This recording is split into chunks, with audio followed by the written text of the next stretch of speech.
New videos every day. Do you ever suffer from headaches, fatigue, or drowsiness? Depressed or irritable mood? Do you ever have difficulty concentrating?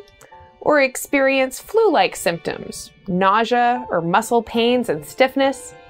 Not to worry, you probably just need another soda, because all of these are symptoms of caffeine withdrawal. 1,3,7-trimethylxanthine, the chemical name for caffeine, is naturally found in the beans, leaves, and fruits of almost 60 different plants, and it actually serves as a natural pesticide. Caffeine actually developed in these plants to deter pests and help preserve the life of the plant. These days, caffeine is the most commonly consumed psychoactive drug, and it's estimated that around 90% of adults consume caffeine on a daily basis. It's also estimated that soda and sweetened drinks are the single most consumed food in the American diet. Figure in that Americans spend about $70 billion every year, and I would call the soda pop industry a huge success. But before soda was ever available at a burger stand or vending machine, soda was sold exclusively by pharmacists. In the 1850s, drugstores actually sold soda to cure some physical malady or headache. The combination of caffeine and cocaine was known to be able to cure a headache, but pretty quickly they saw that clients would return with a rebound headache and would need to consume more soda. At the time, it was considered that these stimulants were safe, and it wasn't until 1914 that the use of cocaine and opiates in over-the-counter products actually became illegal. The craze over soda pop became even more intense with the prohibition of alcohol in 1919.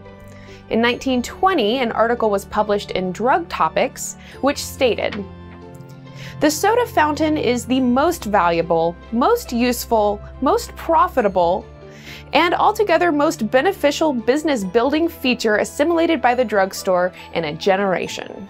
By the early 1920s, nearly every single drugstore had a soda fountain. And these days, you can get soda just about anywhere.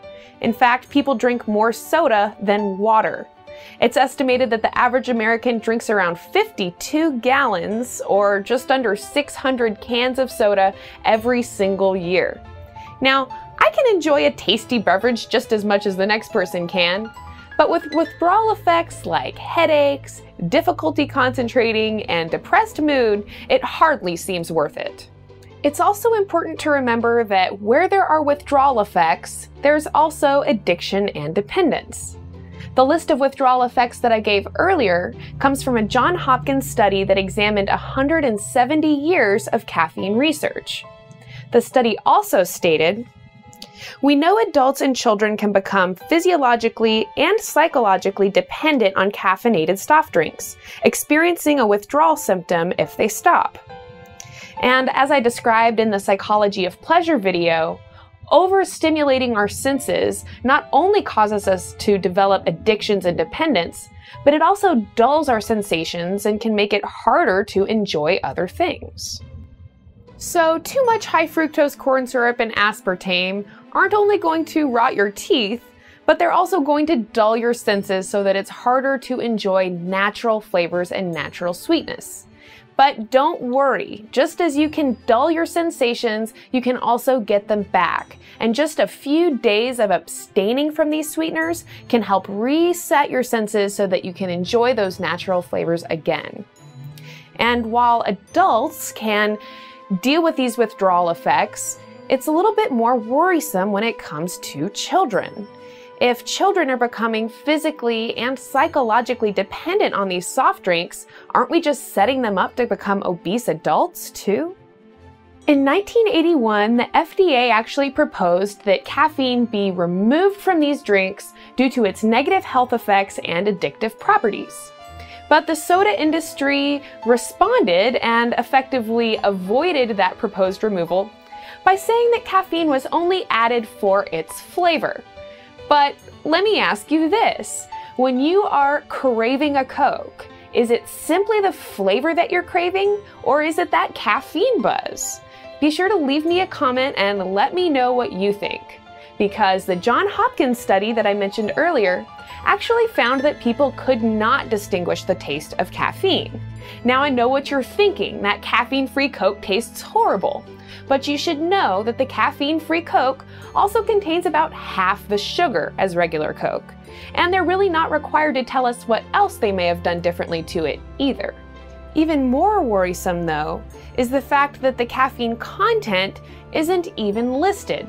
While they're required to list caffeine as an ingredient, they are in no way required to tell you how much caffeine their product contains.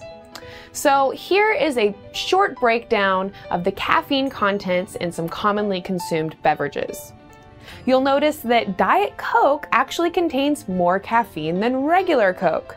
So if you feel like you're addicted to Diet Coke, it could be simply due to its higher caffeine content. You'll also notice that most of these are about comparable to the caffeine contained in a shot of espresso. And if you are thinking you could give up Cokes, but you can't give up your caffeine, you could actually switch over to green tea or black tea, and then you would be avoiding all of those extra chemicals and extra sugars, but you could still get that caffeine buzz you're probably craving. So, a 20-ounce bottle of Coke contains 65 grams of sugar, and that's more than twice what's contained in a Snickers bar.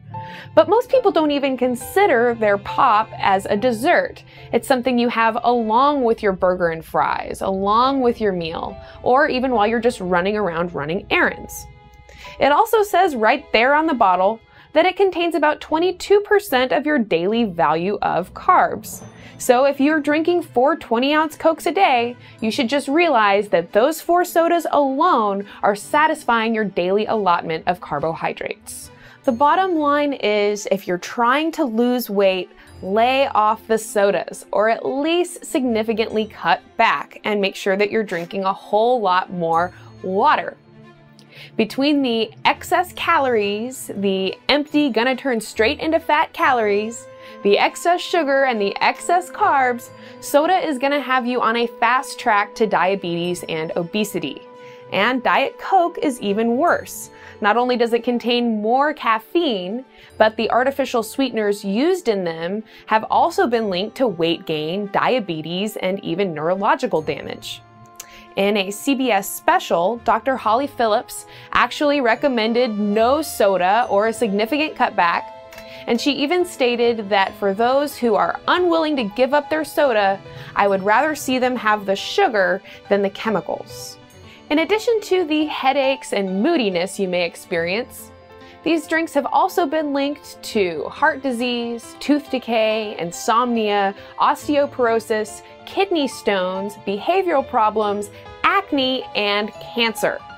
And just to drive it home, it's important to realize that the only liquid your body really needs is water. And it's kind of bass-ackwards that we've ended up in a society where soda is the #1 most purchased grocery store item, and it doesn't have any nutritive benefits whatsoever. It actually has tons of health risks associated with it. But Coke spends a lot of money advertising to us and making sure that Coke is incredibly convenient for you. So if you are a Coke addict, it's okay, just know it's in your best interest to try and lay off. And if you don't give up soda to improve your health or your physical appearance, to lose some weight, or even to prolong your life, then give it up to save money. Or simply to make me happy. Have you ever worried that your intestinal organs might suddenly catch fire? Well, not to worry. It's very likely that you're actually consuming flame retardants. In a future video, we'll answer the question, why is there a flame retardant in my Mountain Dew? So now that you're deciding to give up sodas, you're probably gonna have problems getting started in the morning. You're probably gonna have problems with energy. So in a future video, I'm gonna give you the top 10 foods you can eat to help give you more energy so you can conquer your day. If you haven't already, please give this video a thumbs up. And if anyone you know is a pop drinker or pop addict, be sure to share this video. You can also go on Facebook and search for Psychetruth and friend me. Please friend me on the Facebook. To learn more about food chemicals and how they affect your health, check out my video, Are Food Chemicals Killing You? And to see the video I mentioned earlier that explains how consumption of sugar causes weight gain and excessive hunger, check out The Truth About Carbohydrates. Do you feel like soda pop is controlling your mind? Check out the video, Mind Control in a Can. And for the video I referenced earlier about overstimulation and addiction, check out my video, The Psychology of Pleasure.